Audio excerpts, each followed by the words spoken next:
हरे कृष्णा। आप सभी का दिन शुभ और मंगलमय हो। आज के वीडियो में आप सुनेंगे मार्गशीर्ष महात्म्य का दूसरा अध्याय। सूत जी कहते हैं कि जो संपूर्ण जगत को आनंद प्रदान करने वाले तथा भोग और मोक्ष देने वाले हैं, उन लक्ष्मीपति भक्तवत्सल देवकी नंदन श्री कृष्ण को मैं प्रणाम करता हूँ। श्वेत द्वीप में देवाधिदेव भगवान रमाकांत सुख से विराजमान थे। उसमें ब्रह्मा जी ने उन्हें नमस्कार करके पूछा कि हे ऋषिकेश, आप संपूर्ण जगत को धारण करने वाले हैं। आपके नामों का श्रवण और कीर्तन परम पवित्र है। आपने पहले यह कहा है कि मैं महीनों में मार्गशीर्ष हूँ, अतः उस महीने का महात्म्य क्या है, यह मैं यथार्थ रूप से जानना चाहता हूँ। शिव भगवान ने कहा कि हे ब्राह्मण, जो कोई पुण्य करने वाले मेरे भक्त हैं, उन्हें मार्गशीर्ष मास का व्रत अवश्य करना चाहिए, क्योंकि यह मेरी प्राप्ति कराने वाला है। मार्गशीर्ष मास मुझे सदैव प्रिय है।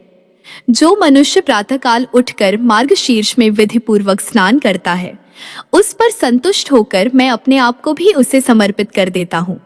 इस विषय में इस इतिहास का उदाहरण दिया जा सकता है। इस पृथ्वी पर महात्मा नंद गोप सर्वत्र विख्यात थे। उनके रमणीय गोकुल में सहस्र गोप कन्याएं थीं। उन सबका चित्त मेरे स्वरूप में लग गया। तब मैंने उन्हें मार्गशीर्ष में स्नान करने की सलाह दी। उन्होंने उस समय प्रतिदिन प्रातःकाल विधि पूर्वक स्नान और पूजन किया, हविष्य अन्न भोजन किया और अपने इष्ट देव को नमस्कार किया। इस प्रकार विधि पूर्वक मार्गशीर्ष व्रत का पालन करने से मैं उन पर बहुत प्रसन्न हुआ और वरदान के रूप में मैंने अपने आप को ही उनको अर्पित कर दिया। अतः सब लोगों को मार्गशीर्ष व्रत की विधि का पालन करना चाहिए। रात्रि के अंत में शैया से उठकर विधि पूर्वक आचमन करके अपने गुरु को नमस्कार करें तथा आलस्य छोड़कर मेरा चिंतन करें। भक्ति पूर्वक सहस्त्र नामों का पाठ एवं कीर्तन करें। फिर मौन होकर गांव के बाहर जाए और विधि पूर्वक मलमूत्र का त्याग करके हाथ मुंह धोए। यथोचित रीति से कुल्ला करे तथा शुद्ध होकर दंत धावन पूर्वक स्नान करे। स्नान की विधि इस प्रकार है। तुलसी की जड़ की मिट्टी को उसके पत्र के साथ लेकर मूल मंत्र ओम नमो नारायण अथवा गायत्री मंत्र के द्वारा अभिमंत्रित करें। मंत्र से ही उस मृत्तिका को अपने अंगों में लगाए और जल में प्रवेश करके अगमर्ष्ण स्नान करे। विद्वान पुरुष उक्त अष्टाक्षर मंत्र से ही तीर्थ की कल्पना करे। ओम नमो नारायण इस मंत्र को ही मूल मंत्र कहा गया है। स्नान करते समय मंत्र से ही गंगा जी की प्रार्थना करें और कहें कि हे गंगे, तुम भगवान विष्णु के चरणों से प्रकट हुए हो, इसलिए वैष्णवी हो। श्री विष्णु ही तुम्हारे देवता हैं। तुम जन्म से लेकर मृत्यु पर्यंत सभी पापों से मेरी रक्षा करो। इस प्रकार 7 बार जप करके हाथ जोड़कर तीर्थ जल को प्रणाम करें और 3, 4, 5 या 7 बार जल में गोता लगाए। तत्पश्चात पूर्ववत मिट्टी को भी अभिमंत्रित करके उसका शरीर में लेप करे तथा नहाए। मृत्तिका को अभिमंत्रित करके मंत्र का इस प्रकार जप करे। हे वसुंधरे, तुम्हारे ऊपर अश्व और रथ चलते हैं। भगवान विष्णु ने तुम्हें अपने पगों से नाप लिया था। मृत्यु के मैंने जो दुष्कर्म किया है, मेरे उस सारे पाप को तुम हर लो। उत्तम व्रत का पालन करने वाली देवी, जैसे अरणि से अग्नि प्रकट होती है, उसी प्रकार तुम समस्त प्राणियों की उत्पत्ति का अधिष्ठान हो। तुम्हें सैकड़ों भुजाओं वाले वराह रूपधारी भगवान विष्णु ने एकणव के जल से ऊपर निकाला है। तुम्हें नमस्कार है। इस प्रकार स्नान करके विधि पूर्वक आचमन करें और जलाशय के किनारे आकर 2 शुद्ध वस्त्र धारण करें। तत्पश्चात पुनः आचमन करके देवताओं, पितरों तथा ऋषियों का तर्पण करने के बाद खोले हुए वस्त्र को निचोड़ दें। तदंतर पुनः आचमन करके धुले हुए वस्त्र से अपने को आच्छादित कर तीर्थ के विमल मृत्तिका को हाथ में ले। उक्त मंत्र से ही अभिमंत्रित करके उसके द्वारा वैष्णव पुरुष ललाट आदि अंगों में ऊर्ध्वपुंड धारण करे। ललाट में तिलक लगाते समय केशवाय नमः कहकर भगवान केशव का चिंतन करे। इसी प्रकार उदर में नारायण, वक्षस्थल में माधव, कंठकूप में गोविंद, दाहिनी कुक्षी में विष्णु, दाहिनी भुजा में मधुसूदन, कानों के मूल भाग में त्रिविक्रम, वाम पार्श्व में वामन, बाईं भुजा में श्रीधर, पीठ में पद्मनाभ, गर्दन के पीछे दामोदर और मस्तक में भगवान वासुदेव का न्यास एवं चिंतन करें। इस प्रकार भगवान विष्णु के सालोक्य की सिद्धि के लिए नित्य ऊर्ध्वपुंड धारण करना चाहिए। जो द्वारका की मृत्तिका को हाथ में लेकर उससे प्रतिदिन अपने ललाट में ऊर्ध्वपुंड धारण करता है, उसके द्वारा किए जाने वाले सत्कर्मों का फल कोटि गुना होता है। ललाट में गोपी चंदन का तिलक करने से मनुष्य अपने कर्मों का अक्षय फल पाता है। जो ब्राह्मण गोपी चंदन का सुंदर ऊर्ध्वपुंड प्रतिदिन अपने ललाट में धारण करता है, वह मेरे धाम में स्थित होता है और मैं लक्ष्मी जी के साथ उस घर में सदैव निवास करता हूँ। मृत्यु काल में जिसकी भुजाओं में, ललाट में, हृदय में और मस्तक में गोपी चंदन लगा होता है, वह विष्णु लोक में जाता है। जिसके ललाट में गोपी चंदन विद्यमान है, उसको मेरे प्रभाव से ग्रह, राक्षस, यक्ष, पिशाच, नाग और भूत आदि पीड़ा नहीं देती है। चतुर्मुख, मेरा प्रिय करने के लिए तथा अपने कल्याण और रक्षा के लिए मेरा भक्त प्रतिदिन सायं और प्रातःकाल मेरी पूजा और होम में एकाग्रचित हो ऊर्ध्वपुंड धारण करे। ऊर्ध्वपुंड संसार बंधन का नाश करने वाला है। जो तुलसी काष्ठ की माला मुझे भक्ति पूर्वक निवेदन करके फिर प्रसाद रूप से उसको स्वयं धारण करता है, उसके पापों का नाश हो जाता है और उसके ऊपर मैं सदैव प्रसन्न रहता हूँ। जिसके घर में तुलसी का काष्ठ अथवा तुलसी का हरा या सूखा पत्ता रहता है, उसके घर में कलियुग का पाप नहीं फैलता। इसलिए तुलसी की माला को प्रयत्न पूर्वक धारण करना चाहिए। पद्माक्ष और आंवले की माला भी भक्ति पूर्वक मुझे निवेदन करके धारण की जाए तो वे उत्तम पुण्य देने वाली होती हैं। रत्न में सिंहासन की भावना करके उसके ऊपर अष्टदल कमल का चिंतन करें। उसके प्रत्येक दल में ओम नमो नारायणाय इस अष्टाक्षर मंत्र का एक एक अक्षर है। उस कमल पर बैठे हुए कोटि कोटि चंद्रमा के समान कांतिमान मुझे चतुर्भुज विष्णु का ध्यान करे। उसमें मेरे हाथों में महान पद्म, शंख, चक्र और गदा सुशोभित है। नेत्र विकसित कमल दल के समान विशाल है। विग्रह समस्त शुभ लक्षणों से लक्षित है। वक्षस्थल में श्रीवत्स चिन्ह और कौस्तुभ मणि शोभा पा रहे हैं। कटि प्रदेश में पीतांबर शोभायमान है। मेरा स्वरूप दिव्य अलंकारों से अलंकृत, दिव्य चंदन से चर्चित, दिव्य पुष्पों से सुशोभित तथा तुलसी के कोमल दल और वनमाला से विभूषित है। मेरी अंग कांति करोड़ों प्रभातकालीन सूर्य के सदृश उद्भासित हो रही है। मेरे साथ समस्त शुभ लक्षणों से संपन्न दिव्य रूपा महालक्ष्मी जी भी विराजमान है। इस प्रकार मेरा ध्यान करते हुए एकाग्रचित हो मेरे मंत्र का यथाशक्ति 1000 या 100 बार जप करें। पहले मानसिक पूजन करके फिर पूजन सामग्रियों द्वारा विधि पूर्वक बाहरी पूजा करें। मेरा स्मरण करके पूजन के प्रारंभ में मंगल पाठ करें। उसके बाद मेरे परम प्रिय पांचजन्य शंख की पूजा करें। शंख के पूजन में मंत्रों का उच्चारण करते हुए प्रार्थना करें कि पांचजन्य शंख, तुम पूर्व काल में समुद्र से उत्पन्न हुए और भगवान श्री विष्णु ने तुम्हें अपने हाथ में धारण किया। संपूर्ण देवताओं ने मिलकर तुम्हें संवारा है। तुम्हें नमस्कार है। तुम्हारी गंभीर ध्वनि से मेघ डर जाते हैं, देवता और असुर थर्रा उठते हैं। तुम्हारी उज्ज्वल आभा 10,000 चंद्रमाओं से भी अधिक उदित है। पांचजन्य, तुम्हें नमस्कार है। तत्पश्चात सुगंधित तेल से मेरे विग्रह में अभ्यंग कर दे। फिर कस्तूरी के चंदन से उपटन आदि लगाए। उत्तम गंध से वासित शुभ जल से मंत्र उच्चारण पूर्वक नहलाकर पाद्य, अर्घ्य और आचमनीय अर्पण करें।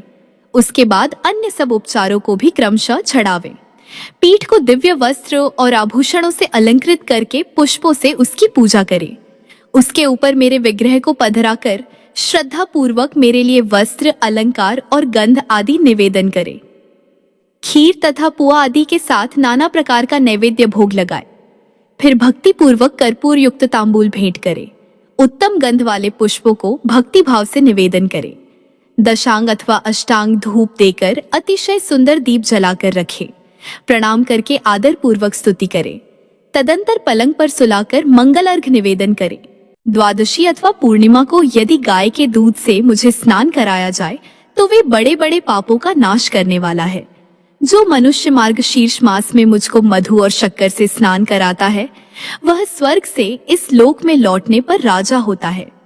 जो अगहन में मुझे दूध से नहलाता है, वह स्वर्ग लोक में चंद्रमा, इंद्र, रुद्र और गणों पर विजय पाता है। जो उपासक मार्गशीर्ष के महीने में शंख में तीर्थ का जल लेकर उसकी एक बूंद से भी मुझे नहलाता है, वह अपने समूचे कुल को तार देता है।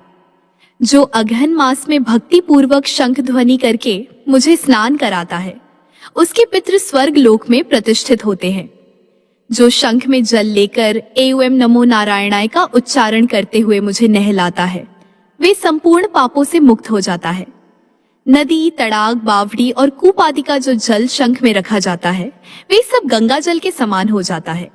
जो वैष्णव मेरे चरणोदक को शंख में रखकर अपने मस्तक पर धारण करता है, वह तपस्वी मुनियों में सबसे श्रेष्ठ है।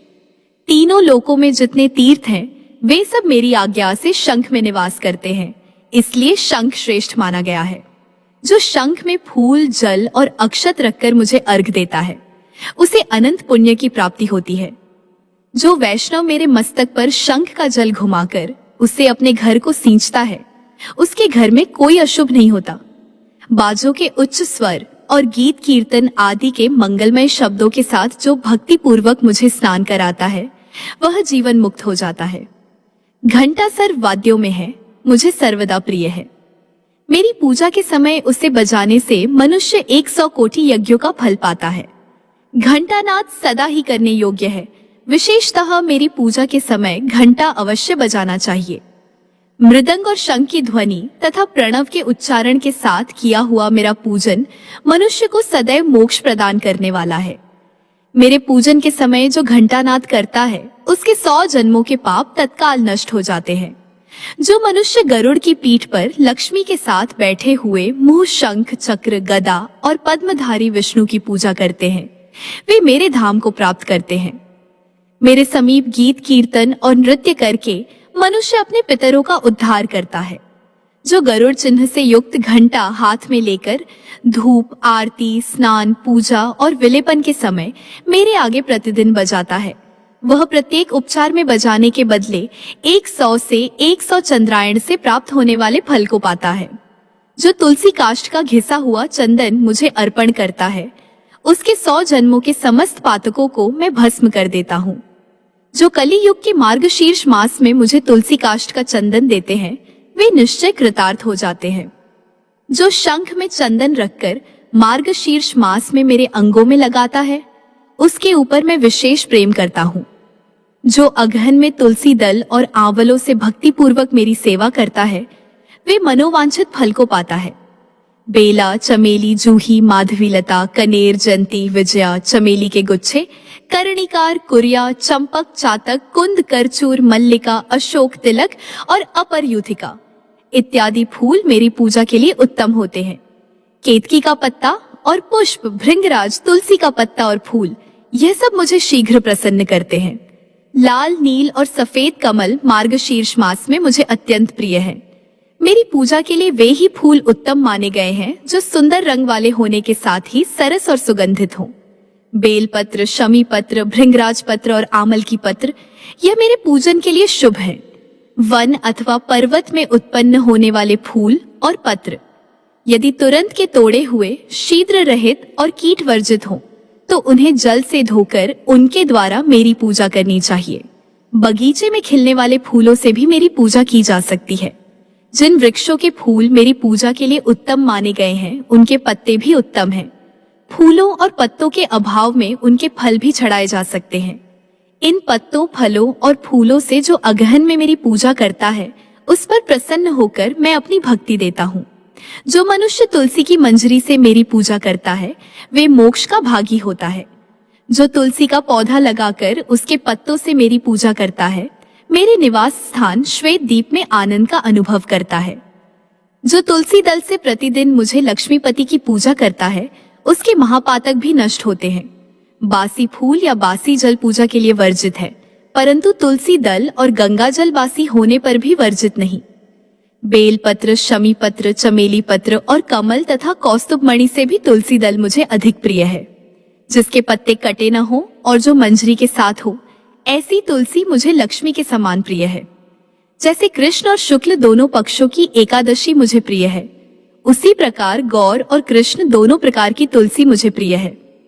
कौस्तुभ आदि असंख्य रत्न तभी तक ग्रसते हैं जब तक कि श्यामा तुलसी की श्याम मंजरी नहीं मिलती है, जो मेरी पूजा के लिए मांगने वालों को तुलसी दल देती है तथा अन्य भक्तों को भी तुलसी दल अर्पण करते हैं, वे मेरे अविनाशी धाम को जाते हैं।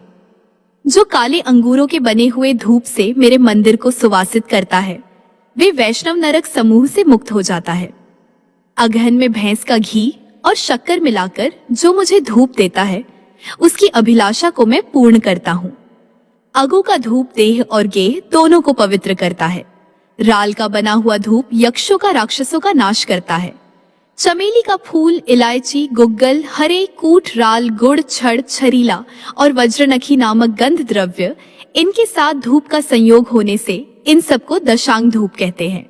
यदि मेरे अत्यंत प्रिय मार्गशीर्ष मास में कोई मनुष्य दशांग धूप देता है, तो मैं उसे अत्यंत दुर्लभ मनोरथ, बल, पुष्टि, स्त्री, पुत्र और भक्ति देता हूँ। अनेक बत्तियों से युक्त और घी से भरे हुए दीप को जलाकर जो मनुष्य मेरी आरती उतारता है, वे कोटि कल्पों तक स्वर्ग लोक में निवास करता है। जो अगहन के महीने में मेरे आगे होती हुई आरती का दर्शन करता है, वे अंत में परम पद को प्राप्त करता है। जो मेरे आगे भक्ति पूर्वक कपूर की आरती करता है, वे मुझे अनंत में प्रवेश कर जाता है। जो मंत्रहीन क्रिया है और मेरा पूजन किया गया हो, वे मेरी आरती कर देने पर सर्वथा परिपूर्ण हो जाता है। जो मार्गशीर्ष मास में कपूर में दीपक जलाकर मुझे अर्पण करता है, वे अश्वमेध यज्ञ का फल पाता है और अपने कुल का उद्धार कर देता है। तदंतर नैवेद्य का भोग लग जाने पर कर्पूर वासित जल से मुझे आचमन करावे, पान दे और हाथ धोने के लिए चंदन अर्पित करे। फिर पुष्पांजलि देकर भक्ति पूर्वक कपूर से आरती करे। मुकुट और आभूषण आदि समर्पित करके चामर भेंट करे तथा श्याम सुंदर विग्रह वाले भगवान विष्णु मेरे प्रति कृपा पूर्वक प्रसन्न है, ऐसा ध्यान करते हुए अष्टाक्षर मंत्र का 108 बार जप और स्तोत्रों द्वारा भगवान का स्तवन करे। विद्वान पुरुष चलते हंसते और अगल बगल में देखते हुए तथा पैर से पैर को दबाकर हाथ को मस्तक पर रखकर खड़े होकर और व्यग्रचित होकर मेरे मंत्र का जप न करे। जप के समय तथा व्रत, होम और पूजन आदि में दूसरों से वार्तालाप न करे। जप का फल तीर्थ आदि में सहस्त्र गुना और मेरे समीप अनंत गुना होता है। इस प्रकार अगहन के महीने में मेरी पूजा करके जो प्रदक्षिणा करता है, वह पग पग पर 7 दीपों वाली पृथ्वी की परिक्रमा का पुण्य फल पाता है। सहस्त्र नाम का पाठ अथवा केवल एक नाम का उच्चारण करते हुए जो भक्ति पूर्वक मेरी एक परिक्रमा भी करता है, वह प्रतिदिन के पाप को भस्म कर लेता है। जिसने भक्ति भाव के साथ मेरी 108 बार परिक्रमा की हो, उसने उत्तम दक्षिणा वाले संपूर्ण यज्ञों का अनुष्ठान पूरा कर लिया। अब तुम एक गौण रहस्य की बात सुनो। अपने दामोदर नाम से मुझे ऐसी प्रसन्नता होती है कि जिसकी कहीं तुलना नहीं। गोकुल में जब मैंने दही का मटका फोड़ डाला, तब मैया यशोदा ने मेरी कमर में रस्सी लपेटकर मुझे खूब कसकर ओखली में बांध दिया। तभी से मेरा दामोदर नाम प्रसिद्ध हुआ, जो प्रतिदिन एकाग्रचित होकर सूर्योदय काल में पवित्रता पूर्वक दामोदराय नमः इस मंत्र का 3000 जप करता है और 3 लाख जप पूरा होने पर उसका उद्यापन करता है, जबकि दशांश का हवन, तर्पण और ब्राह्मण भोजन कराता है और इस प्रकार भक्ति पूर्वक इस अनुष्ठान को पूरा करता है, उसे मैं मनोवांछित वस्तुएं देता हूँ। इस मंत्र का जप करते हुए प्रतिदिन मेरी प्रदक्षिणा और दंड की भांति पृथ्वी पर गिरकर सदैव मुझे साष्टांग प्रणाम करना चाहिए। दोनों हाथ, दोनों पैर, छाती, मस्तक, मन, वाणी और दृष्टि से जो प्रणाम किया जाता है, उसे साष्टांग प्रणाम कहते हैं। अपने मस्तक को मेरे चरणों पर रखकर दोनों भुजाओं को परस्पर मिला दें और प्रार्थना करें कि हे परमेश्वर, मैं मृत्यु रूपी ग्रह से परिपूर्ण इस संसार समुद्र से भयभीत होकर आपकी शरण में आया हूँ। आप मेरी रक्षा करें। फिर मेरे द्वारा दी हुई प्रसाद माला आदि को सादर मस्तक पर चढ़ाकर मेरी पूजा की पूर्ति के लिए इस प्रकार कहें कि हे देव जनार्दन, मैंने मंत्रहीन, भक्तिहीन और क्रियाहीन जो पूजन किया है, वे सब आपकी कृपा से परिपूर्ण हो। विष्णु सहस्त्र नाम, भीष्म स्तोत्र, गजेंद्र मोक्ष, अनुस्मृति तथा गीता, ये 5 प्रकार के स्तोत्र मुझे अभीष्ट हैं। महाभाग, इन्हें सुनकर मुझे बड़ी प्रसन्नता होती है। जो मनुष्य एक बूंद भी शालिग्राम शिला का जल पी लेता है, वे मोक्ष का भागी होता है। जिनके मस्तक पर शालिग्राम शिला का चरणोदक है तथा जो उस चरणोदक को पीते हैं उन पर सूतक और अशौच का भी अशांति लागू नहीं होता। मृत्यु काल में जिसको भी चरणामृत किया जाता है वे भी उत्तम गति को पा लेता है। ब्राह्मण का कामिल्य नगर में वीरबाहु नाम से प्रसिद्ध एक राजा हो गए हैं। वे सत्यवादी, क्रोध पर विजय पाने वाले, ब्रह्मज्ञानी तथा मेरे भक्त थे। उनका स्वभाव बड़ा दयालु था। वे वैष्णव थे, भक्त थे और मेरी कथा सुनने में सदा रुचि रखते थे। दानी, विद्वान, क्षमाशील, पराक्रमी, जितेंद्रिय तथा अपनी ही स्त्री से स्नेह रखने वाले थे। उनकी स्त्री पतिव्रता, परम साध्वी तथा मेरी भक्ति में तत्पर रहने वाली थी। अपनी उस रानी के साथ वे समूची पृथ्वी का पालन करती और मेरे सिवा दूसरे किसी देवता को नहीं जानती थी। एक दिन महामुनि भारद्वाज महात्मा वीरबाहु के घर पधारे। उन्हें देखकर राजा ने विधि पूर्वक अर्घ्य दे उनका स्वागत सत्कार किया। अपने ही हाथ से उनके लिए आसन बिछाया और बड़ी भक्ति के साथ प्रणाम करके मुनि के आगे खड़े होकर कहा कि हे मुनि, आज मेरा जन्म सफल हो गया। परमात्मा भगवान विष्णु मुझ पर बहुत प्रसन्न है, जिससे आप जैसे योगी राज ने आज मेरे घर पर पदार्पण किया है। आपकी पवित्र दृष्टि पड़ने से आज मैं कोटि कोटि पापों से मुक्त हो गया हूँ। भारद्वाज जी बोले, महाराज, तुम भगवान विष्णु के भक्त हो। उत्तम प्रजाओं से युक्त यह धरती धन्य है जिसकी तुम रक्षा करते हो। जहाँ का राजा भगवान विष्णु का भक्त न हो उस राज्य में निवास नहीं करना चाहिए। जंगल और तीर्थ में निवास करना अच्छा है, परंतु वैष्णवहीन राज्य में रहना कदापि श्रेयस्कर नहीं। जहाँ भगवत भक्त राजा इस पृथ्वी का शासन करता है उस पाप शून्य राज्य को वैकुंठ मानना चाहिए। जैसे मंत्रहीन आहुति, मरे हुए बछड़े वाली गाय का दूध, दशमी विद्या, एकादशी, लंबे केश रखने वाली विधवा, स्नान के बिना व्रत, ये सब श्रेष्ठ नहीं माने जाते। उसी प्रकार बिना वैष्णव का राज्य भी अच्छा नहीं। राजन, मैंने जो तुम्हारी ओर देखा उससे मेरी दृष्टि सफल हो गई। जो तुम्हारे साथ वार्तालाप करती है वे मेरी वाणी भी आज सफल हो गई। तुम भगवान विष्णु के भजन में तत्पर रहने वाले परम पवित्र राजा हो। मैंने तुम्हारा दर्शन कर लिया। तुम्हारा कल्याण हो, तुम सुखी रहो। अब मैं जाऊंगा। इसी समय महारानी कांतिमती ने भी आकर मुनिश्रेष्ठ भारद्वाज को प्रणाम किया। तब मुनि ने उन्हें आशीर्वाद देते हुए कहा, सुंदरी, तुम सौभाग्यवती और पतिव्रता रहो। शुभ है, भगवान विष्णु में तुम्हारी अविचल भक्ति हो। तत्पश्चात राजा ने पूछा, मुनिश्रेष्ठ, मैंने पूर्व जन्म में कौन सा पुण्य किया है जिससे मुझे अकंटक राज्य, गुणवान पुत्र, मुझ में मन लगाए रखने वाली परम सुंदरी एवं भगवत भक्त पत्नी आदि की प्राप्ति हुई?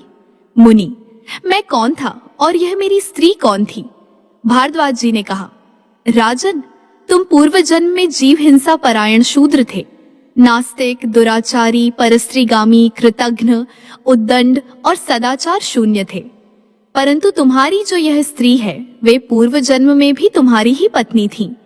इनके लिए मन, वाणी और क्रिया द्वारा सेवन करने योग्य तुम्हारे सिवा दूसरा कोई नहीं था। यह पतिव्रता नारी निरंतर तुम्हारी ही सेवा में रहती थी। तुम पापकर्मी थे, इसलिए मित्रों ने तुम्हारा साथ छोड़ा, भाई बंधुओं ने तुम्हें त्याग दिया। तुम्हारे पूर्वजों ने भी जो धन संचित कर रखा था यह सब नष्ट हो गया। धन नष्ट हो जाने पर भी तुम्हें भोग की अभिलाषा ज्यों की त्यों बनी रही। पूर्व कर्मों के परिणाम से तुम्हारी खेती भी चौपट हो गई। उस दशा में सबने तुम्हें छोड़ दिया, परंतु इस साध्वी स्त्री ने प्रतिदिन क्षीणकाय होते हुए भी तुम्हें नहीं छोड़ा। सब ओर से विफल मनोरथ होकर तुम निर्जन वन में चले गए और वहां अनेक प्रकार के जीवों को मारकर अपना पोषण करने लगे। इस प्रकार रहते हुए तुम्हें बहुत वर्ष बीत गए। एक दिन की बात है, एक महामुनि राह भूलकर उधर आ निकले। वे श्रेष्ठ ब्राह्मण थे और उनका नाम देव शर्मा था। उन्हें दिशा का भी ज्ञान नहीं रह गया था। वे भूख और प्यास से अत्यंत पीड़ित होकर दोपहर के समय वन में गिर पड़े। उस दुख से पीड़ित ब्राह्मण को देखकर तुम्हारे मन में दया आ गई। वे बूढ़े थे और तुमसे अपरिचित भी थे, तो भी तुमने उनका हाथ पकड़कर उठाया और कहा, हे मुनि, तुम कृपया करके मेरे आश्रम पर चलो। वहां जल से भरा हुआ सरोवर है जो कमलों के समुदाय से सदा सुशोभित रहता है। यह आश्रम सुंदर फल फूलों वाले मनोहर वृक्षों से घिरा है। वहां ठंडे जल में स्नान करके नित्य कर्म करो। उसके बाद फल खाओ और शीतल जल पियो। ब्राह्मण को कुछ कुछ चेत आया और वे शूद्र का हाथ पकड़कर जलाशय के समीप गए। वहां सरोवर के तट पर वृक्ष की छाया में बैठे। फिर विधि पूर्वक स्नान करके देवताओं और पितरों का तर्पण करने के पश्चात भगवान विष्णु की पूजा की और शीतल जल पिया। वृक्ष के नीचे आकर जब वे विश्राम करने लगे, तब शूद्र ने अपनी स्त्री के साथ आकर मुनि को साष्टांग प्रणाम किया और बड़ी भक्ति से कहा कि हे मुनि, आप हमारे अतिथि हैं और हम दोनों का उद्धार करने के लिए यहाँ पधारे हैं। आपके दर्शन मात्र से हमारे सब पापों का नाश हो गया।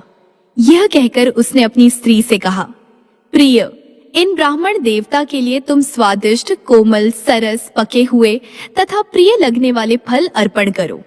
तो ब्राह्मण ने कहा, बेटा, मैं तुम्हें नहीं जानता। पहले तुम अपनी जाति और कुल का परिचय दो, क्योंकि बिना जाने हुए ब्राह्मण के यहाँ भी भोजन नहीं करना चाहिए। शूद्र ने कहा, विप्रवर, मैं शूद्र हूँ, मेरे दुष्ट बंधु ने मुझे त्याग दिया है। वे दोनों इस प्रकार बात कर रहे थे। इतने में ही शूद्र की पत्नी ने ब्राह्मण के आगे फल परोस दिए। ब्राह्मण ने उन फलों का भोजन किया और ठंडा जल पीकर उनका चित्त बहुत प्रसन्न हुआ। वहां सुख पाकर उन्होंने वृक्ष के नीचे विश्राम किया। शूद्र ने भी घर में जाकर अपनी पत्नी के साथ भोजन किया और फिर ब्राह्मण के समीप आकर कहा, मुनिश्रेष्ठ, आप कहाँ से इस निर्जन वन में आए हैं? ब्राह्मण ने उत्तर दिया, महाभाग, मैं ब्राह्मण हूँ और प्रयाग जाना चाहता हूँ। अपरिचित मार्ग से चलकर इस भयंकर वन में आ गया हूँ। तुमने आज मुझे जीवन दान दिया है, बोलो मैं तुम्हारा क्या उपकार करूँ? शूद्र ने कहा, राजा वीरबाहु से सुरक्षित विदर्भ नगरी मेरा निवास स्थान है। मैं महाराष्ट्र प्रांत का रहने वाला हूँ। मेरी जाति शूद्र है। मैं सदा पाप में ही लगा रहा। अपने वर्ण धर्म को मैंने छोड़ दिया। फिर बंधुओं ने मुझे त्याग दिया और मैं इस वन में आ गया। यहाँ प्रतिदिन जीव हिंसा करके अपनी स्त्री के साथ जीवन निर्वाह करता हूँ। महामुनि, अब इस पातक से मुझे अत्यंत खेद और वैराग्य हो गया है। प्रभु, मुझ पापी के ऊपर कुछ अनुग्रह कीजिए। अवश्य ही मेरे किसी पूर्व पुण्य के प्रभाव से आप यहाँ आए हैं। आप कृपया करके ऐसा उपदेश दें जिसके प्रभाव से मुझे अपनी पत्नी के साथ यमराज का दर्शन न करना पड़े। मैं भगवान विष्णु को छोड़कर और कुछ नहीं चाहता। देव शर्मा ने कहा, शूद्र, सहसा तुम्हारे मन में भगवान विष्णु के ऊपर जो ऐसी पूर्ण श्रद्धा बुद्धि हुई है, इससे तुम तीर्थ और व्रत के बिना ही करोड़ों पापों से मुक्त हो गए हो। अतिथि सत्कार और भक्ति से तुम्हें भगवान विष्णु का पद प्राप्त हुआ। यूं कहकर देव शर्मा ब्राह्मण तीर्थराज प्रयाग को चले गए। राजन, तुमने जो कुछ पूछा था वे सब मैंने तुम्हें कह सुनाया। राजा ने कहा, ब्राह्मण, संपूर्ण एकादशी की उत्तम विधि का उपदेश कीजिए जिससे भगवान विष्णु की प्रसन्नता प्राप्त हो। ऋषि ने कहा, राजन, मार्गशीर्ष आदि महीनों में सभी द्वादशी तिथियों को कल्याण में अखंड एकादशी व्रत का पालन करना चाहिए। दशमी को नक्त व्रत करें। एकादशी को दिन में और रात्रि में भी उपवास करें। द्वादशी को पारणा के रूप में केवल एक बार भोजन करें। इसे अखंडा एकादशी कहते हैं। दिन के 8वें भाग में जब सूर्य की ज्योति मंद हो गई हो, उसी समय को नक्त जानना चाहिए। उसी में किए हुए भोजन को नक्त व्रत कहते हैं। रात्रि में भोजन करने का नाम रक्त व्रत नहीं है। कांसे के बर्तन में भोजन उर्द, मसूर, चना, कोदो, साग, शहद, दूसरे का अन्न, दोबारा भोजन और मैथुन, इन 10 वस्तुओं को विष्णु भक्त मनुष्य दशमी को ही त्याग दे। बार बार जलपान, हिंसा, अपवित्रता, असत्य भाषण, पान चबाना, दातुन करना, दिन में सोना, मैथुन सेवन, जुआ खेलना, रात में सोना और पतित मनुष्यों से वार्तालाप करना। विष्णु भक्त पुरुष इन 11 बातों को एकादशी के दिन त्याग दे। एकादशी को भगवान से प्रार्थना करें कि हे केशव, आज आपकी प्रसन्नता के लिए मेरे द्वारा दिन और रात में स्वयं नियम का पालन हो। मेरी सोई हुई इंद्रियों के द्वारा यदि स्वप्न में कोई विकलता, भोजन या मैथुन की क्रिया हो जाए, अथवा मेरे दांतों के अंदर यदि पहले से अन्न सटा हुआ हो, तो हे पुरुषोत्तम, इन सब बातों को आप क्षमा कर दीजिए। पापों से निवृत्त होकर जो गुणों के साथ वास किया जाए, उसी को उपवास समझना चाहिए। शरीर को सुखा डालने वाला नाम उपवास नहीं है। पहले कही हुई 10 बातें तथा पराया अन्न, शहद और शरीर में तेल मलना आदि कार्य द्वादशी के दिन विष्णु भक्त पुरुष न करे। फिर द्वादशी आने पर भगवान से इस प्रकार प्रार्थना करें, हे भगवान गरुड़ ध्वज, आज सब पापों का नाश करने वाली पुण्य में पवित्र द्वादशी तिथि मेरे लिए प्राप्त हुई है। इसमें मैं पारण करूंगा, आप प्रसन्न हो जाइए। तदंतर ब्राह्मणों को भोजन कराकर स्वयं भोजन करें। इस विधि से जब तक वर्ष की समाप्ति हो तब तक विद्वान पुरुष एकादशी व्रत करता रहे। वर्ष पूरा होने पर उसका उद्यापन करे। मार्गशीर्ष शुक्ल पक्ष में एकादशी का उद्यापन किया जाता है। उसमें विधि के जानने वाले 12 ब्राह्मणों को आमंत्रित करके 13वें विधज्ञ आचार्य को पत्नी सहित आमंत्रित करे। यजमान स्नान करके पवित्र हो। श्रद्धा और इंद्रिय संयम पूर्वक पाद्य, अर्घ्य और वस्त्र आदि सामग्रियों से आचार्य आदि का पूजन करे। तत्पश्चात आचार्य उत्तम रंगों से चक्र कमल संयुक्त सर्वतोपद्र मंडल बनाए। उस मंडल को श्वेत वस्त्र से आवेष्टित करे। फिर पंच पल्लव तथा पंचरत्न से युक्त कर्पूर और अंगूरों की सुगंध से वासित जलपूर्ण कलश को लाल कपड़ों से वेष्टित करके उसके ऊपर तांबे का पूर्ण पात्र रखे। साथ ही उस कलश को फूलों की मालाओं से भी आवेष्टित करे। उसे सर्वतोभद्र मंडल के ऊपर स्थापित करे। कलश के ऊपर भगवान श्री लक्ष्मी नारायण की स्थापना करे। तदंतर सर्वतोभद्र मंडल में 12 मासों के अधिपतियों की स्थापना करके अखंड व्रत की पूर्ति के लिए उनका पूजन करना चाहिए। मंडल से पूर्व भाग में शुभ शंख की स्थापना करते हुए कहें कि हे पांचजन्य, तुम पहले समुद्र से उत्पन्न हुए, फिर भगवान विष्णु ने तुम्हें अपने हाथों में धारण किया। संपूर्ण देवताओं ने तुम्हारे रूप को संवारा है, तुम्हें नमस्कार है। सर्वतोभद्र मंडल से उत्तर दिशा में हवन के लिए वेदी बनाए और संकल्प पूर्व वेदोक्त विष्णु संबंधी मंत्रों से हवन करें। इस प्रकार अखंड एकादशी व्रत का वर्णन किया गया। गीत, वाद्य, नृत्य, पुराण पाठ, धूप, दीप, नैवेद्य, पुष्प, चंदन, अनुलेपन, फल निवेदन, श्रद्धा, दान, इंद्रिय संयम, सत्य भाषण, निद्रा त्याग, प्रसन्नता पूर्वक मेरा पूजन, आश्चर्य और उत्साह सहित पाप और आलस्य आदि त्याग, प्रदक्षिणा, नमस्कार, हर्षयुक्त हृदय से निराजन तथा प्रत्येक पहर में आरती, इन गुणों से युक्त जागरण एकादशी की रात्रि में करना चाहिए। जो इस प्रकार भक्ति पूर्वक जागरण करता है वह पुनः संसार में जन्म नहीं लेता।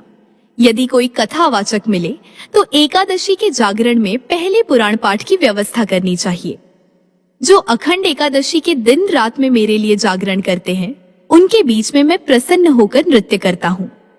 जो एकादशी की रात में जागरण करते समय दीप दान करता है वे एक एक निमेष में गोदान का फल पाता है। जो जागरण में मेरे लिए कपूर और गुग्गल मिलाया हुआ धूप देता है वे अपने लाखों जन्मों की पाप राशि को भस्म कर डालता है। मेरे लिए जागरण करते समय जो भक्ति पूर्वक पुराण की पुस्तक वांछना है वे मेरे समीप निवास करता है। मेरी परिक्रमा करने से विद्वानों ने जिस फल की प्राप्ति बताई यह पुण्य फल 4 करोड़ यज्ञों से भी नहीं प्राप्त हो सकता।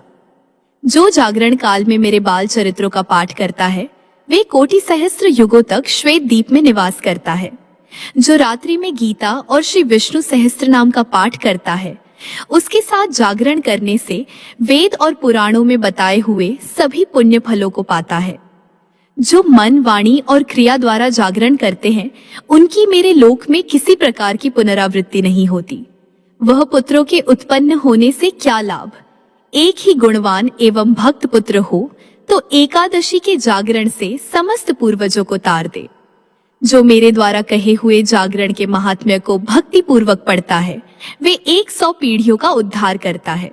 अनजाने में यह जानबूझकर जो पाप किया गया हो पूर्व जन्म में या इस जन्म में ही जिस पाप राशि का संचय किया गया हो, एकादशी के जागरण से उन सब का नाश होता है। चतुर्मुख, जो द्वादशी के इस महात्म्य को पढ़ता अथवा सुनता है वह पापों से शुद्ध होकर सनातन गति को प्राप्त करता है। द्वादशी व्रत के प्रभाव से सदा धर्म पर बुद्धि स्थिर रहती है। मेरे प्रति अत्यंत निर्मल भक्ति का उदय होता है और मनुष्य को पाप नहीं लगता। मार्गशीर्ष शुक्ल पक्ष की द्वादशी तिथि में विद्वानों को प्रातः काल तिथि पूर्वक मत्स्य उत्सव मनाना चाहिए। जो मनुष्य मत्स्य उत्सव करता है और भक्ति पूर्वक इस उत्तम द्वादशी व्रत को सुनता सुनाता है वे सभी पापों से छूट जाता है। मार्गशीर्ष मास में कीर्ति युक्त भगवान केशव की पूर्वोक्त विधि से पूजा करनी चाहिए। जो प्रतिदिन एक बार भोजन करके समूचे मार्गशीर्ष को व्यतीत करता है और भक्ति पूर्वक ब्राह्मणों को भोजन कराता है वे रोगों और पापों से मुक्त हो जाता है। मानक अग्नि और ब्राह्मण दोनों ही मेरे मुख हैं, परंतु ब्राह्मण नामक मुख जैसा श्रेष्ठ है वैसा अग्नि नहीं। अग्नि नामक मुख तो ब्राह्मण के अधीन है, परंतु ब्राह्मण स्वतंत्र है। अगर है कुमुद के समान स्वच्छ और सुगंधदायक सुंदर भात, मूंग की दाल और गाय के प्रचुर घी से पूर्ण भोजन को ब्राह्मण के मुख में हवन करे। चतुर्मुख, मेरे भक्तों को मेरा प्रसाद भोजन करना चाहिए। यह पवित्र करने वाला तथा पापियों को भी मुक्त करने वाला है। इसलिए अन्नपान आदि औषधि मुझको अर्पण करे और अशुद्ध को भी शुद्ध करने वाले उस प्रसाद को भक्ति पूर्वक भोजन करे। अन्य देवताओं का नैवेद्य न ग्रहण करे। अगहन के महीने में विशेष रूप से कृष्ण कृष्ण कहकर मेरा नाम लेना चाहिए। यह मुझे अत्यंत प्रसन्न करने वाला है। मेरी एक प्रतिज्ञा है जिसे देवता और असुर भी नहीं जानते। यह प्रतिज्ञा इस प्रकार है, जो मन, वाणी और क्रिया द्वारा मेरी शरण में आ जाता है वह यहाँ संपूर्ण लौकिक कामनाओं को प्राप्त कर लेता है और अंत में सर्वोत्कृष्ट वैकुंठ धाम में जाता है। जो हे कृष्ण हे कृष्ण हे कृष्ण ऐसा कहकर मेरा प्रतिदिन स्मरण करता है, उसे ठीक उसी प्रकार जैसे कमल जल को भेद कर ऊपर निकल आता है, उसी प्रकार मैं नरक से निकाल लाता हूँ। जो विनोद से, पाखंड से, मूर्खता से, लोभ से अथवा छल से भी मेरा भजन करता है वह मेरा भक्त कभी कष्ट में नहीं पड़ता। मृत्यु काल उपस्थित होने पर जो कृष्ण नाम की रट लगाते हैं वे यदि पापी हों तो भी कभी यमराज का दर्शन नहीं करते। पूर्व अवस्था में किसी ने संपूर्ण पाप किए हों तथापि यदि वे अनंत काल में श्री कृष्ण का स्मरण कर लेता है तो निश्चय ही मुझे प्राप्त करता है। मृत्यु काल उपस्थित होने पर यदि कोई परमात्मा श्री कृष्ण को नमस्कार है ऐसा विवश होकर भी कहे तो वे अविनाशी पद को प्राप्त करता है। जो श्री कृष्ण का उच्चारण करके प्राण त्यागता है उसे प्रेतराज यम दूर से ही खड़े होकर स्वर्ग में जाते देखते हैं। यदि कृष्ण कृष्ण का उच्चारण करता हुआ कोई श्मशान अथवा सड़क पर भी मर जाता है तो वे मुझे ही प्राप्त होता है, इसमें संशय नहीं। जो मेरे भक्तों का दर्शन करके कहीं मृत्यु को प्राप्त हो वे मनुष्य मेरा स्मरण किए बिना भी मोक्ष प्राप्त करता है। बेटा, पाप रूपी प्रज्वलित अग्नि से भय न करो। श्री कृष्ण के नाम रूपी मेघों के जल की बूंदों से उसे सींच कर बुझा दिया जाता है। तीखे दाढ़ों वाले कलिकाल रूपी सर्प का क्या भय है। श्री कृष्ण के नाम रूपी ईंधन से उत्पन्न आग के द्वारा भी जलकर नष्ट हो जाता है। पाप रूपी अग्नि से दग्ध होकर जो सत्कर्म की चेष्टा से शून्य हो गया हो ऐसे मनुष्य के लिए श्री कृष्ण के नाम स्मरण के सिवा दूसरी कोई औषधि नहीं। जैसे प्रयाग में गंगा, शुक्ल तीर्थ में नर्मदा और कुरुक्षेत्र में सरस्वती है, उसी प्रकार सर्वत्र श्री कृष्ण का कीर्तन सब पापों का नाश करने वाला है। संसार समुद्र में डूबकर जो महान पापों की लहरों में गिर गए हैं ऐसे मनुष्य के लिए श्री कृष्ण स्मरण के सिवा दूसरी कोई गति नहीं। जो पापी हैं, जिनमें श्री कृष्ण स्मरण की इच्छा नहीं है, ऐसे मनुष्य के लिए मृत्यु काल में तथा परलोक की यात्रा के समय श्री कृष्ण चिंतन के सिवा दूसरा कोई राह खर्च नहीं है। बेटा, जिस मंदिर में प्रतिदिन कृष्ण कृष्ण का कीर्तन होता है वहां गया, काशी, पुष्कर और कुरुक्षेत्र सब तीर्थ हैं। उसी का जन्म और जीवन सफल है तथा उसी का मुख सार्थक है, जिसकी जिह्वा सदा कृष्ण कृष्ण का कीर्तन करती है। जिसने एक बार भी हरि इन दो अक्षरों का उच्चारण कर लिया उसने मोक्ष के लिए जाने को कमर कस ली है। समस्त पापों को भस्म कर डालने के लिए मुझ भगवान के नाम में जितनी शक्ति है उतना पातक कोई पातकी मनुष्य कर ही नहीं सकता। कृष्ण कृष्ण के कीर्तन से मनुष्य का शरीर और मन कभी शांत नहीं होता, उसे पाप नहीं लगता और विकलता भी नहीं होती। जो श्री कृष्ण नाम उच्चारण रूपी पथ्य का कल युग में त्याग नहीं करता उसके चित्त में पाप रूपी रोग नहीं पैदा होते। श्री कृष्ण नाम का कीर्तन करते हुए मनुष्य की आवाज सुनकर दक्षिण दिशा के अधिपति यमराज उसके 100 जन्मों के पापों का परिमार्जन करते हैं। सैकड़ों चंद्रायण और सहस्त्रों परक व्रत से जो पाप नष्ट नहीं होता, वह कृष्ण कृष्ण के कीर्तन से चला जाता है। श्री कृष्ण नाम का उच्चारण करने से मेरी अधिकाधिक प्रीति बढ़ती है। कोटि कोटि चंद्र ग्रहण और सूर्य ग्रहण में स्नान करने से जो फल बताया गया, उसे मनुष्य कृष्ण कृष्ण के कीर्तन मात्र से पाता है। जैसे सूर्य किरणों के ताप से बर्फ गल जाती है, उसी प्रकार श्री कृष्ण के कीर्तन से गुरु पत्नी, गमन और स्वर्ण की चोरी आदि महापातक नष्ट होते हैं। आगम्य गमन आदि महापापों से युक्त मनुष्य भी अंतकाल में एक बार श्री कृष्ण नाम का कीर्तन कर ले तो वे उससे पाप मुक्त हो जाता है। जो जिह्वा कली युग में श्री कृष्ण के गुणों का कीर्तन नहीं करती, वह दुष्टा मुख से न रहे, रसातल को चली जाए। जो कली युग में श्री कृष्ण के गुणों का प्रयत्न पूर्वक कीर्तन करती है, वही जिह्वा अपने मुख में हो या दूसरे के मुख में वंदना करने योग्य है। जो दिन रात श्री कृष्ण के गुणों का कीर्तन नहीं करती, वे जिह्वा नहीं, मुख में कोई पाप में लता है, जिसे जिह्वा के नाम से पुकारा जाता है। जो श्री कृष्ण कृष्ण कृष्ण इस प्रकार श्री कृष्ण नाम का कीर्तन नहीं करती, वे रोग रूपिणी जिह्वा 100 टुकड़े होकर गिर जाए। जो श्री कृष्ण के नाम की इस महिमा का प्रातः काल उठकर पाठ करता है, उसके लिए निश्चय ही मैं कल्याण दाता हूँ। जो तीनों संध्याओं के समय श्री कृष्ण नाम के महात्म्य का पाठ करता है, वह जीते जी संपूर्ण कामनाओं को और मरने पर परम गति को पाता है। अब मैं ध्यान का वर्णन करता हूँ। शोभाशाली उद्यान से घिरी हुई एक स्वर्ण स्थली है। उसमें जगमगाते हुए रत्नों का बना हुआ एक प्रकाशमान मंडप है। उसके भीतर कल्प वृक्ष शोभा पा रहा है। उसके नीचे उद्दीप्त रत्नमय सिंहासन है, जिसके ऊपर कमल का आसन है। उसके ऊपर बाल गोपाल श्याम सुंदर श्री कृष्ण विराजमान है। उनके श्री अंगों की कांति महामणि के समान श्याम है। उनकी अत्यंत बाल्यावस्था है। मुख के समीप चिकने काले घुंघराले बाल बिखरे हैं, जिनसे उनके मुग्ध मुखारविंद की ऐसी शोभा होती है मानो खिले हुए कमल पर भ्रमरों के समूह छा रहे हों। उनके नेत्र नील कमल के समान परम सुंदर हैं। फूल के समान खिले हुए गाल कुंडलियों से अतिशय सुशोभित हो रहे हैं। उनके नुकीली नाक, लाल ओष्ठ और मंद मुस्कान से सुशोभित मुख सभी सुंदर है। कंठ में अनेकानेक चमकते हुए आभूषण उनकी शोभा बढ़ा रहे हैं। वे विकसित कमल के समान बगनख पहने हुए हैं। उनके नेत्र सुंदर हैं। गो की धूलि से पड़ने से उनका वक्ष स्थल धूसरित हो रहा है। उनके सभी अंग पुष्ट हैं। स्वर्ण अलंकारों से उनकी दीप्ति बढ़ रही है। मनोहर पिंडलियों और जांघों से सुशोभित कटि प्रदेश में करधनी बंधी है, जिसकी छोटी घंटिकाओं से मधुर झंकार होती है। बंधुजी पुष्प समान लाल हथेली और लाल कमल के समान चरणों की उदार शोभा से वे सुशोभित है। वे मंद मंद हंस रहे हैं।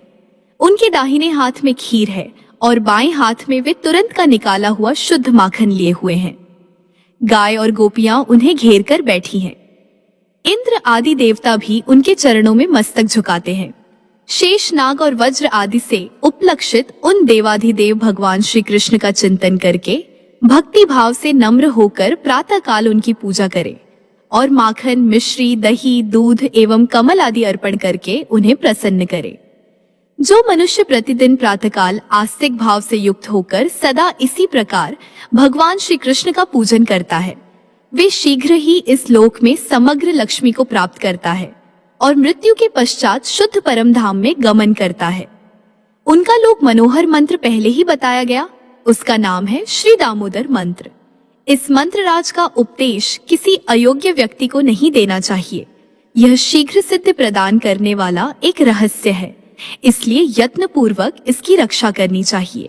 आलसी, मलिन, क्लेशग्रस्त, दंभी, मोहयुक्त, दरिद्र, रोगी, क्रोधी, रागी, भोग लोलुप, दोषदर्शी, ईर्ष्या रखने वाला, शठ, कटुवादी, अन्याय पूर्वक धन कमाने वाला, पर स्त्रियों में आसक्त रहने वाला, विद्वानों का वैरी, मूर्ख, अपने को पंडित मानने वाला, व्रत भ्रष्ट, जीविका के क्लेश से युक्त, चुगलखोर, दुष्ट चित्त, बहुभोजी, निर्दयता पूर्वक चेष्टा वाला, दुष्टों का नेता, कंजूस, पापी, भयंकर, आश्रित को भय देने वाला, इस प्रकार के दुर्गुणों से युक्त शिष्य को इस मंत्र के उपदेश के लिए कभी नहीं ग्रहण करना चाहिए।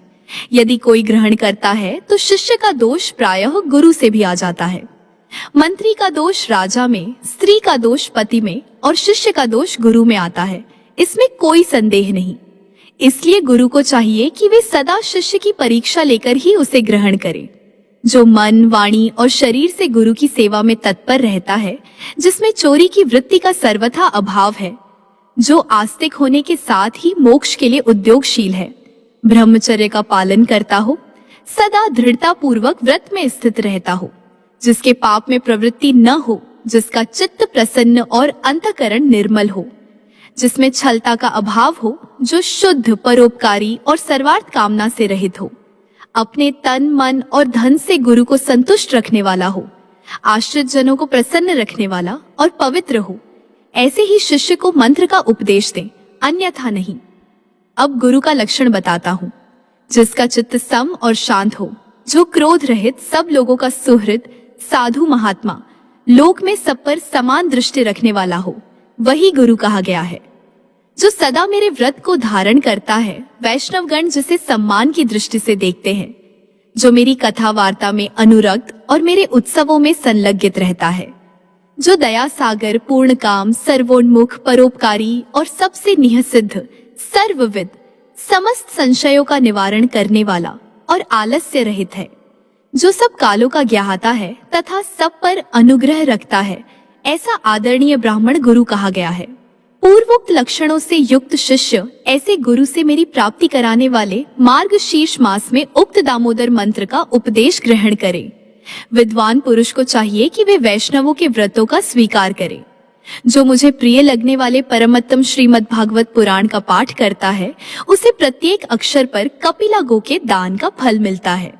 जो प्रतिदिन श्रीमद् भागवत के आधे या फिर चौथाई श्लोक का पाठ करता है अथवा सुनता है, उसे सहस्र गोदान का फल मिलता है। जो प्रतिदिन पवित्रित होकर भगवान के श्लोक का पाठ करता है, उसे 18 पुराणों के पाठ करने का फल मिलता है। जहाँ नित्य मेरी कथा होती है, वहाँ वैष्णवगण स्थित होते हैं। जो सदा मेरी पूजा करते हैं, वे मनुष्य कली युग के बाहर हैं। जो कली युग में अपने घर पर प्रतिदिन भागवत शास्त्र की पूजा करते हैं, उनके ऊपर मैं प्रसन्न होता हूँ। बेटा, जितने दिनों तक घर में भागवत शास्त्र रहता है, उतने दिनों तक पितृ दूध, घी और मधु के साथ जल पीते हैं। जो भक्ति पूर्वक वैष्णव विद्वान को भागवत शास्त्र देते हैं, वे मेरे लोक में निवास करते हैं। जो अपने घर पर सदा भागवत शास्त्र की पूजा करते हैं, उनके उस पूजन से सब देवता प्रलय काल तक के लिए तृप्त हो जाते हैं। सदा मेरी प्रसन्नता के लिए सबको वैष्णव शास्त्रों का संग्रह करना चाहिए। कली युग में जहाँ जहाँ परम पवित्र भागवत शास्त्र रहता है, वहाँ वहाँ मैं संपूर्ण देवताओं के साथ सदैव निवास करता हूँ। वहाँ संपूर्ण तीर्थ, नदी, सरोवर, यज्ञ, सातों पुरी तथा संपूर्ण पवित्र पर्वत निवास करते हैं। धर्म बुद्धि पुरुष को पाप के नाश और मोक्ष की प्राप्ति के लिए सदा भागवत शास्त्र श्रवण करना चाहिए। श्रीमद् भागवत परम पवित्र आयु, आरोग्य तथा पुष्टि को देने वाला है। इसके पढ़ने और सुनने से मनुष्य सब पापों से मुक्त हो जाता है। जो परम उत्तम श्रीमद् भागवत को न तो सुनते हैं और न ही सुनकर प्रसन्न होते हैं, उन पर सदा यमराज का प्रभुत्व रहता है। यह सर्वथा सत्य बात है। जिसके घर में भागवत का एक या आधा श्लोक भी लिखकर रखा गया हो, उसके यहाँ मैं स्वयं निवास करता हूँ। जो मेरी कथा वांछता है, मेरी कथा सुनने में संलग्न रहता है और मेरी कथा सुनकर जिसका मन प्रसन्न होता है, उस मनुष्य को मैं कभी नहीं छोड़ता। जो श्रीमद् भागवत का दर्शन करके उठकर खड़ा हो जाता है और बारंबार प्रणाम के द्वारा उसका सम्मान करता है, उसको देखकर मुझे अनुपम प्रसन्नता होती है।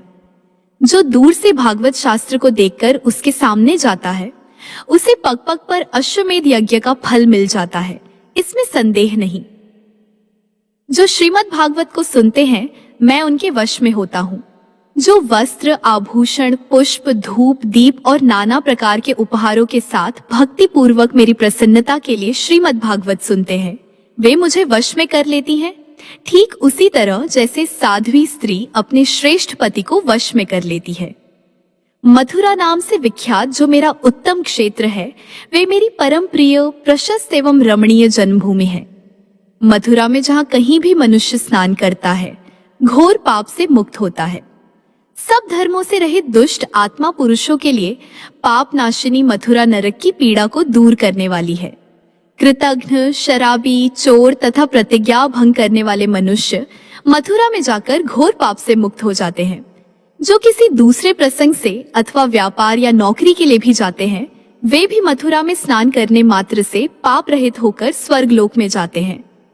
मथुरा का नाम लेने वाले लोगों की भी मुक्ति होती है। जो मनुष्य वहां 3 रात भी निवास करते हैं, वे अपने दर्शन तथा चरण रेणु के स्पर्श से भी दूसरों को पवित्र करते हैं। जैसे छोटी छोटी चिंगारियां घास फूस के बड़े भारी ढेर को भी जला डालती है, उसी प्रकार मथुरापुरी बड़े बड़े पापों को भस्म करती है। अन्य स्थानों में किया हुआ पाप तीर्थ स्थान में जाने से नष्ट होता है, किंतु तीर्थों में किया हुआ पाप वज्र हो जाता है। अन्य स्थानों में जिस पाप का भोग 10 वर्ष में पूरा होता है, वे मथुरा में 10 दिन में ही पूरा हो जाता है। स्वर्ग, पाताल, अंतरिक्ष तथा मनुष्य लोक में मथुरापुरी के समान मेरा प्रिय क्षेत्र दूसरा कोई नहीं है। तीर्थराज प्रयाग में 1000 वर्ष तक निवास करने से जो फल मिलता है, वह मथुरा में केवल अघन में निवास करने से मिल जाता है। जिसने कभी मथुरापुरी नहीं देखी और उसे देखने की इच्छा रखता है, उसकी कहीं भी मृत्यु क्यों न हो, वे मथुरा में जन्म लेता है। मेरे प्रिय भक्तों, तुम मथुरापुरी में निवास करो। वहां गोप कन्याओं से घिरा हुआ मैं सदैव निवास करता हूँ। संसार में डूबे हुए शिष्यों, मेरी बात सुनो। यदि तुम घनीभूत आनंद पाना चाहते हो तो मथुरापुरी में निवास करो। अहो, यह संसार बड़ा अंधा है, आंखें होते हुए भी नहीं देखता। मुक्तिदायिनी मथुरा के होते हुए भी सदा जन्म मरण रूपी संसार चक्र का ही सेवन करता है। सौभाग्यवश अनुपम मनुष्य योनि पाकर भी जिन्होंने मथुरापुरी नहीं देखी, उनकी आयु व्यर्थ ही बीत गई। अहो, यह कैसी बुद्धि की दुर्बलता है। मोह की कितनी अद्भुत महिमा है कि मनुष्य मथुरापुरी का सेवन नहीं करते। जो मथुरापुरी को पाकर भी अन्यत्र जाने की अभिलाषा करता है, यह अज्ञान से ही संपन्न है। जो पाप की राशियों से आक्रांत है, दरिद्रता से पराजित है और जिनकी कहीं भी गति नहीं, उन सब के लिए मेरी मथुरापुरी आश्रय है। यह सार से भी अतिशय सारभूत स्थान है, गोपनीय से भी अति गोपनीय परम रहस्य है। उत्तम गति की खोज करने वाले पुरुष के लिए मथुरापुरी परम गति है। योग युक्त ब्रह्म ज्ञानी मनुष्य की जो गति होती है, वही मथुरा में प्राण त्याग करने वाले मनुष्य की भी होती है। संसार में काशी आदि पुरियां भी मोक्ष देने के लिए प्रसिद्ध है, तथापि उनमें मथुरा ही धन्य है, क्योंकि वे मनुष्य को 4 प्रकार की मुक्ति प्रदान करती हैं। मथुरा में आकर मरे हुए कीट पतंग आदि भी चतुर्भुज हो जाते हैं। मथुरा में जिसे सांप डस लेता है, जो पशुओं से मारे जाते हैं, आग में जलकर या पानी में डूबकर मरते हैं, इस प्रकार अपमृत्यु पाने वाले लोग भी मेरे लोक में जाते हैं। जो कामना रखने वाले पुरुषों को धर्म, अर्थ और काम देने वाली है, मनुष्य को मुक्ति प्रदान करती है और भक्ति की इच्छा रखने वाले को भक्ति।